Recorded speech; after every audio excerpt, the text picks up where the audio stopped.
मुंबई के एक पुराने घने मोहल्ले में, जहां बारिश की बूंदें गलियों को तर करती थीं, शिवम विद्या मंदिर नाम का एक जर्जर स्कूल खड़ा था। सालों से बंद पड़ा ये स्कूल अब फिर से खुला था, लेकिन उसकी दीवारों में कुछ अनकहा छिपा था। ये कहानी है 13 साल की रिया की, जो अपनी माँ के साथ इस शहर में एक नई शुरुआत करने आई थी। रिया शर्मीली थी, बोलने में हकलाती थी और अंधेरे से उसे खौफ खाता था। पहला दिन, स्कूल का गलियारा ठंडा और सियाह था। टूटी टाइल्स पर बारिश का पानी रिस रहा था और हवा में नमी की गंध तैर रही थी। मिसेस गुप्ता, रिया की टीचर, ने उसे एक धूल भरी बेंच पर कोने में बैठने को कहा। क्लास के बच्चे उसे घूर रहे थे जैसे वो कोई अजनबी प्राणी हो। रिया को लगा कि कोई उसे दीवारों के पीछे से देख रहा है। उसकी नजरें बार बार खाली गलियारे की ओर उठती थीं, जहां छायाएं नाच रही थीं। रात को अपने छोटे से कमरे में जब रिया होमवर्क कर रही थी, एक फुसफुसाहट ने उसे चौंका दिया। रिया, मेरी किताब लौटा। उसने खिड़की की ओर देखा, लेकिन वहां सिर्फ बारिश की बूंदें थीं जो शीशे पर रेंग रही थीं। उसका दिल जोर जोर से धड़कने लगा। उसने लाइट जला दी, लेकिन कमरे में सन्नाटा और भारी हो गया। एक हफ्ते बाद स्कूल में नाटक की रिहर्सल के लिए रिया को देर तक रुकना पड़ा। अंधेरा घना हो चुका था और स्कूल की इमारत अब किसी भूल भुलैया सी लग रही थी। लाइब्रेरी में अपनी किताब लेने गई तो एक पुरानी धूल भरी डायरी फर्श पर गिरी। उसने कांपते हाथों से उसे खोला। पन्नों पर लिखा था, वो आती है रात को, अपनी किताब के लिए कोई सुरक्षित नहीं।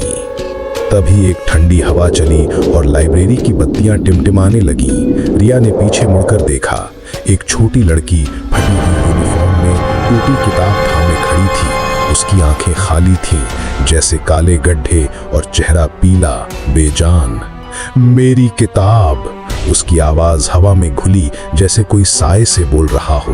रिया की चीख गले में अटक गई। वो भागी, लेकिन गलियारे के सारे दरवाजे बंद थे। हर कदम पर उसे लगता था कि कोई उसके पीछे पीछे चल रहा है। उसकी सांसें उसकी गर्दन पर ठंडी पड़ रही थीं। अगले दिन रिया ने अपने दोस्त अजय को यह सब बताया। अजय स्कूल का सबसे नटखट लड़का था। उसने हंसते हुए कहा, ये कोई भूतनी होगी, चल पता लगाते हैं।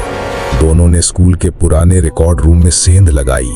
वहां धूल और मकड़ियों के जालों के बीच उन्हें एक पुरानी अखबार की कटिंग मिली। उसमें लिखा था कि 15 साल पहले एक लड़की नैना लाइब्रेरी में एक रहस्यमयी हादसे में मरी थी। उसकी किताब कभी नहीं मिली। रिकॉर्ड रूम की दीवारों पर खरोंच के निशान थे, जैसे किसी ने नाखूनों से उन्हें खुरचा हो। रिया को यकीन था कि नैना की आत्मा को उसकी किताब चाहिए। अजय के साथ वो स्कूल के बेसमेंट में उतरी, जहां सालों से कोई नहीं गया था। सीढ़ियां चरमराईं और हवा में सड़ांध की बू थी। वहां एक पुराना ट्रंक मिला, जिसके ताले पर जंग लग चुका था। उसे खोलते ही एक टूटी किताब दिखी, जिसके पन्ने खून से सने थे। रिया ने उसे उठाया, लेकिन तभी फर्श पर खून की बूंदें टपकने लगीं। उसने ऊपर देखा तो छत से लाल रंग का तरल रिस रहा था। अजय चिल्लाया, भाग रिया!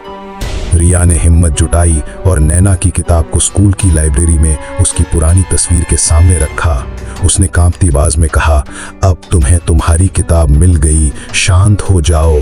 तभी एक तेज हवा चली, सारी खिड़कियां खटखटाईं और बत्तियां बुझ गईं। कमरे में एक ठंडी सिहरन फैल गई और एक फुसफुसाहट गूंजी, धन्यवाद।